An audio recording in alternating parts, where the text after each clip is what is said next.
Welcome back to the Boot Tragedies.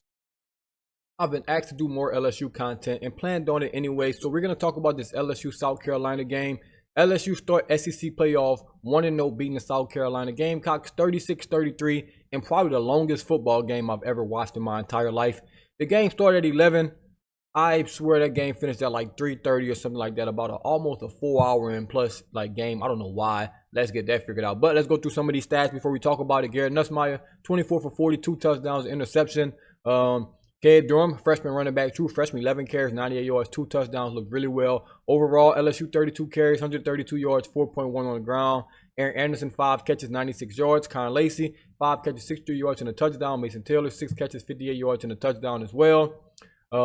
You can look at the kicking, 1 for 1 on kicking. Now let's look at South Carolina stats. We got Sellers, who was 9 for 16, 113 yards, threw a pick. Also Sanders on the ground, 19 carries, 143 yards, 7.5 per carry, 2 touchdowns. Sellers the quarterback, 10 carries, 88 yards, 8.82 touchdowns. Now, let's just jump right into it. If Sellers don't get hurt, if he doesn't get hurt in this game, I know injuries are part of football, LSU loses this game. I'm not guessing, questioning it. That South Carolina team was a completely different team without him. Him getting hurt right at the end of the half. And I think LSU loses this game. They look at the third quarter. Didn't score a single point, scored 9 in the fourth. But if Sellers plays this game, LSU loses this game. They couldn't stop him in the air. They couldn't stop him on the ground. That South Carolina does a dynamic offense with him on that field. But let's talk about some things, man. First of all, let's talk about the LSU offensive line. It is the most overhyped offensive line coming into the season I've ever seen. That was supposed to be the strong suit of the team. If all else failed, if the receivers couldn't respond after Brian Thomas and Neighbors leaving, after Chase and Jefferson leave, after all these top 2 receivers leave, maybe they couldn't respond this year. Maybe the running backs with a bunch of unproven guys, and you got Josh Williams, who's a walk-on, wearing number 18. Maybe the running backs won't be, something that'll help the team out. Maybe the defensive back, maybe the linebackers, maybe the defensive tackles. Whatever it came to, the offensive line was supposed to be the strong suit of this team. And that's just a fact. But in all honesty, they really haven't been. They've been just as mid as everybody else, if you ask me. They've been just as mid as everybody else's offensive line, with the penalties from the center, penalties from Emory Jones, penalties from Will Campbell. They're getting beat on multiple plays. You're supposed to have 2 top 10 picks, if not that, 2 first-rounders on this offensive line, and we cannot get the run game going. Look at it. 32 carries, 132 yards. I mean, it's a little weird because the quarterback sacks are involved in this. So it's a little weird in college how they do it. But even if you look at the running backs, Cade Durham, he had a really good game, averaged 8.9. But then you got Caleb Jackson, 3.9. Josh Williams, 2.0. But then you look at South Carolina, Raheem Sanders, 7.5 yards a carry. The quarterback, 8.8 yards a carry. We can't get the run game behind this veteran offensive line that's supposed to be the strong suit of this team. But it's just not. It's just not, and they have to get that figured out. I don't know if they need to go more traditional I formation, less runs out the shotgun and things like that. They just have to figure out how to get that run game going because this is just South Carolina. The schedule's going to get tougher. If you can't run it against them, you're going to have a tough time this year trying to compete with these big SEC teams in the division. And if you have playoff dreams and playoff hopes, you have to look much better than you did today. Much, much better. Also, since we're going to just stick on the offense, Nussmeier, he's not a really good quarterback. I'm just going to say that right now. He's a good quarterback, but he's not a really, really good quarterback. A lot of people were trying to crown him as the next guy up after Burrow, after JD. Even last year, I still remember some of y'all crying for him to start over Jaden Daniels. Y'all looking mighty crazy right now. Mighty crazy. Another thing, Jaden Daniels covered up a lot in this offense. He covered up a lot of flaws, a lot of bad play calling, which we'll get to in this offense with his ability to run the ball. And obviously, you got Neighbors in BT, but Nussmeier, he's not that great. In the red zone, he's awful. He's awful in the red zone. It's only 3 games in, but I've seen enough to know that he is very, very bad quarterback in the red zone, and they have to help him out. He's not a good quarterback in the red zone. Should have thrown a pick 6 if he didn't get blocked and laid out. That would have been a pick 6.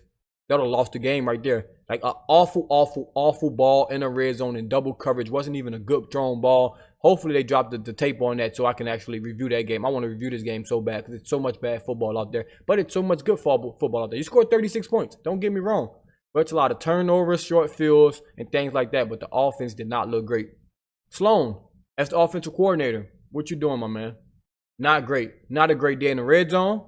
I think 4 plays from the 2-yard line. You're pinching 7 guys inside. You keep running inside. Then you try to throw a play action on 4th. Just awful play calling down there. Even at the end of the game, on the 2-yard line, second to go, you do a rollout play.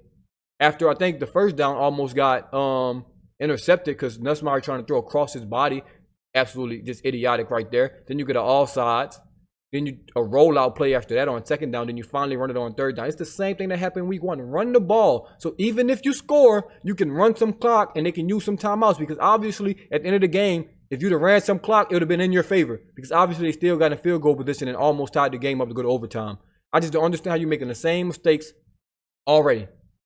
You played one real game after USC because Nichols, that just don't count. No offense to Nichols, that just doesn't count. So you're making the same mistakes you just made in week 1. That's the sign of a bad OC, a bad team. You're doing the same things you did in the first week and you're not getting it corrected. Simple things. Simple things with clock management, game management, and things like that. We can't even get that figured out. We can't get that figured out. On the defensive side of the ball, piss poor. Piss poor all over the place. All over the place, piss poor. Like I said, if Sellers don't get hurt, this is a very, very bad game. You gave up 243 rushing yards, but like, that's already terrible. I know the defensive tackles were going to be bad this game. I mean, not this game, but this year. You lost Guillory for this game. So obviously you were coming in shorthanded. But man, goddamn, what's going on? It's bad. It's very, very bad. We can't set an edge to save our lives. Weeks look bad out there, and I like Weeks, but didn't look good. Didn't look good out there. So I mean, the defense has to figure it out. I'm not going to blame Blake Baker. So I gotta honestly apologize to Matt House, even though he was awful. Like, the players just aren't good. Like, let's just call a spade, man. You can sit here and blame the coaches all day long, but sometimes when the players aren't good, the players just aren't good. And right now, our defensive players are just not that good. They're just not that good. We're going to have to put them in positions to win because they can't just out-athletic people, out-strong people, out-muscle people, all those things. We don't have that type of team. So you're going to have a really, really good game plan to put those guys in position to make them successful. Because if South Carolina's doing 33 and half the game, they got to play up with a backup quarterback. We're in trouble when we start playing teams like Ole Miss that can throw this ball around and Lane Kiffin that can score points. This is very, very bad, and it's not a good look. Not a good look. Like, without a couple questionable calls from the refs and the backup quarterback, and they lose this game. I think South Carolina wins by 14 points if Sellers is still a quarterback. But a win is a win. Trust me, don't get me wrong. It might sound like it's the end of the world, but hey, a win is a win. You're 2-1. You win your first SEC game. That's really, really good. But I just expect so much more from this team. This is year 3 for Brian Kelly. Year 3. It's time to get this thing going. Like, you're about to be out of playoff contention after the 3rd game of the season. Beginning of the year, y'all talk such a big game about we're gonna be this. We got goals up here. We got goals up there. Especially Will Campbell. He was talking down all that talk, all that yap before the USC game, talking about it's gonna be a fist fight, dog fight, and you got your ass kicked in that game.